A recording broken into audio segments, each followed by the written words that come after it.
2024 বিধানসভা নির্বাচনকে পাখির চোখ করে রাজ্য জুড়ে ঝোড়ো প্রচার শুরু করেছেন তৃণমূল সুপ্রিমো মমতা বন্দ্যোপাধ্যায়। পাণ্ডবেশ্বরে জনসভা থেকে মোদী সরকারকে তীব্র আক্রমণ চালালেন তিনি। রান্নার গ্যাসের নতুন নিয়ম থেকে শুরু করে পুনরায় লকডাউনের আশঙ্কা, একাধিক ইস্যুতে বিজেপিকে তুলোধনা করে মমতা সাফ জানালেন, কোভিডের মতো যে কোনো লড়াই লড়তে তিনি প্রস্তুত।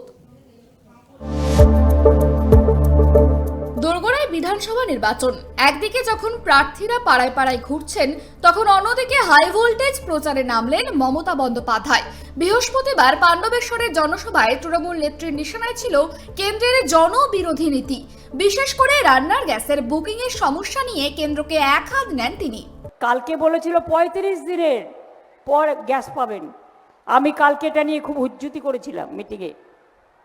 আজকে আবার বলছে 25 দিন, বাট আমি ওদের বিশ্বাস করি না। তো একটা লোকে যদি গ্যাস পুড়িয়ে দেয় 25 দিন কি খাবে? হাওয়া খাবে না গ্যাস বেলুনের হাওয়া শুনবে? লাস্ট গভর্নমেন্ট, এই মোদিজি প্রধানমন্ত্রী হবার আগে যিনি ছিলেন, তখন গ্যাসের দাম ছিল 400 টাকা, এখন সিঙ্গেলটার দাম হয়েছে 1100 টাকা, আর ডবলটার দাম হয়েছে 2100 টাকা। মানুষ গ্যাস খাবে না খাবার খাবে? পেট্রোলের দাম বাড়িয়েছে, আবার অ্যালার্ট করেছে। ওনাদের অ্যালার্ট করার মানে তো আমি বুঝি, লকডাউন টকডাউন করবে কিনা ভাবছে কিনা জানি না।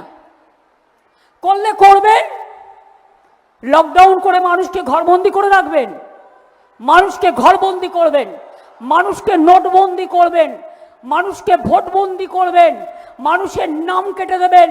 জেনে রাখবেন, কোভিডের সময় লকডাউন ছিল, আমরা 21 সালে কোভিডের মধ্যে যদি লড়াই করতে পারি, যে কোনো পরিস্থিতির মোকাবিলা করে লড়াই করবার জন্য আমরা রাজি আছি। এদিন মমতা মনে করিয়ে দেন, মোদী সরকার ক্ষমতায় আসার পর কিভাবে আকাশ ছোঁয়া হয়েছে জ্বালানির দাম।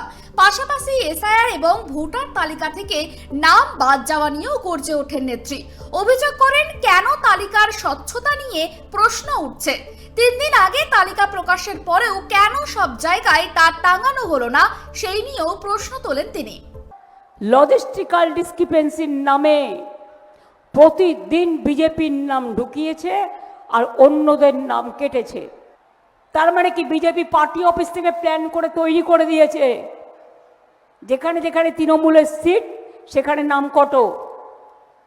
আর লিস্ট এখনো ডিক্লেয়ার করতে পারছে না কেন? My challenge to the concern person, if you have the guts, why don't you supply the list even to the journalist? আপনারা লিস্ট কেন টাঙাচ্ছেন না? অ্যাডজুডিকেশনে যাদের নাম আছে, এটা হয়েছে তার কারণ রাস্তা থেকে সুপ্রিম কোর্ট পর্যন্ত লড়াই করে বের করে এনেছি। 40% বাদ দিয়েছে, 60% তুলেছে।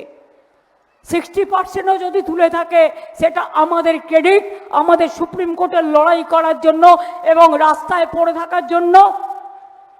বাদ বাকি লিস্ট চাইছি, লিস্ট ইমিডিয়েট প্রকাশ করুন। মঞ্চ থেকেই দলীয় কর্মীদের বিশেষ নির্দেশ দেন মমতা। সাফ জানিয়ে দেন, যাদের নাম বাদ গিয়েছে তাদের নথি সংগ্রহ করে বিনা পয়সায় আইনি লড়াই লড়বে তৃণমূল। ট্রাইব্যুনালে গিয়ে নাম তোলার জন্য দলের পক্ষ থেকে সব রকম সহযোগিতার আশ্বাস দেন তিনি। যাদের নাম বাদ গেছে তারা যাতে সুপ্রিম কোর্টের ভার্ডিক্ট অনুযায়ী ট্রিব্যুনালে অ্যাপিল করতে পারে, আমাদের সংগঠকদের বলবো তারা তাদের সাথে যোগাযোগ করবে, যাদের নাম বাদ গেছে তাদের দরখাস্ত নেবে এবং সেটা ট্রিব্যুনালে জমা করার ব্যবস্থা করবে এবং বিনা পয়সায় তাদের হয়ে লয়ার দেওয়া হবে, যে লয়ার ট্রিব্যুনালে তাদের ডকুমেন্ট নিয়ে ফাইট করবে। পাণ্ডবেশ্বরের এই জনসভা থেকে মমতা বন্দ্যোপাধ্যায় শুধু বিজেপিকে আক্রমণই করলেন না, বরং নির্বাচনের আগে সাধারণ মানুষের পাশে থাকার বার্তাও দিলেন। এখন দেখার এই প্রচারের উত্তাপ ভোটের বাক্সে কতটা প্রভাব ফেলে। Bureau report, KTV Bangla.